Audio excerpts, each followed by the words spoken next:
Breaking news చూస్తున్నాం. ఢిల్లీ మద్యం కుంభకోణంలో ముఖ్యమంత్రి అరవింద్ కేజ్రీవాల్ ఈ రోజు విచారణకు గైర్హాజరు అయ్యారు. మద్యం కుంభకోణం కేసులో ఈ నెల 21న విచారణకు హాజరు కావాలని సోమవారం నాడు కేజ్రీవాల్కు ఈడీ నోటీసులు జారీ చేసింది. అయితే విపాసన ధాన్యం కోసం కేజ్రీవాల్ గుర్తు తెలియని ప్రాంతానికి వెళ్లినట్లు సమాచారం అందుతోంది.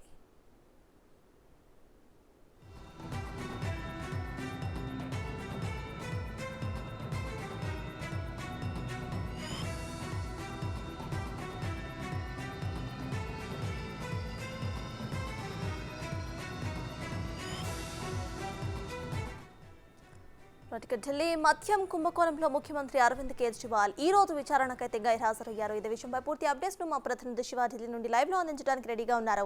శివ, చెప్పండి, మనం చూస్తున్నాము ఇవాళ విచారణకైతే ముఖ్యమంత్రి అరవింద్ కేజ్రీవాల్ గైర్హాజరైనట్టు తెలుస్తోంది. సో ప్రెసెంట్ దీనిపై మీ దగ్గర ఉన్న అప్డేట్ ఏంటి?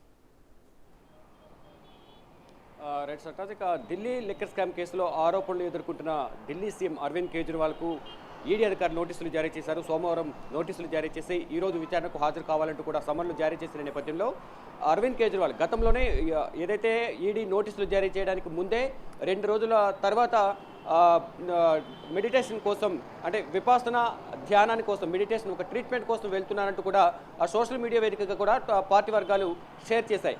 కావాలని మళ్ళా ఈడీ నోటీసులు జారీ చేసిందంటూ కూడా ఆమ్ ఆద్మీ పార్టీ వర్గాలు అయితే ఈడీ పైన, ఇటు కేంద్ర ప్రభుత్వం పైన విమర్శలు చేస్తున్నాయి. దానిలో భాగంగానే 19వ తేదీని ఇటు విపాసన కార్యక్రమానికి వెళ్లాల్సి ఉంది.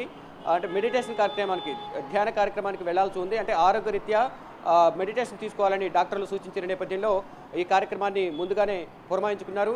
ఈ నేపథ్యంలోనే ఈడీ విచారణకు హాజరు కావడం లేదనేది ప్రధానంగా తెలుస్తోంది. అంటే నిన్ననే ఈడీ విచారణకు హాజరు కానట్లుగా కూడా నిన్న ధృవీకరించారు. అంటే నిన్ననే ఢిల్లీ నుంచి విపాసన ట్రీట్మెంట్ కోసం వెళ్ళినట్లుగా కూడా పార్టీ వర్గాలు ధృవీకరించాయి. అంటే 30వ తేదీ వరకు కూడా ఈ ట్రీట్మెంట్ కొనసాగనుంది. అప్పటి వరకు కూడా రాజకీయ కార్యక్రమాలకు అరవింద్ కేజ్రీవాల్ దూరంగా ఉంటారంటూ పార్టీ వర్గాలు తెలియజేస్తున్నాయి. దీనిలో భాగంగానే ఈరోజు ఈడీ విచారణకు హాజరు కావడం లేదు. గతంలో కూడా అక్టోబర్ 30న ఈడీ నోటీసులు జారీ చేసి నవంబర్ 2వ తేదీన విచారణకు హాజరు కావాలని తెలిపిన నేపథ్యంలో ముందుగా నిర్ణయించుకున్న కార్యక్రమాల నేపథ్యంలో గతంలో కూడా ఈడీ విచారణకు హాజరు కాలేదు. ఈ రోజు కూడా విచారణకు హాజరు కాని నేపథ్యంలో ఈడీ ఎటువంటి తదుపరి చర్యలు తీసుకుంటుందనే దానిపై కూడా అందరూ ఉత్కంఠగా ఎదురు చూస్తున్న పరిస్థితి అయితే కనిపిస్తా ఉంది. Sartaj. Right, thank you Shiva.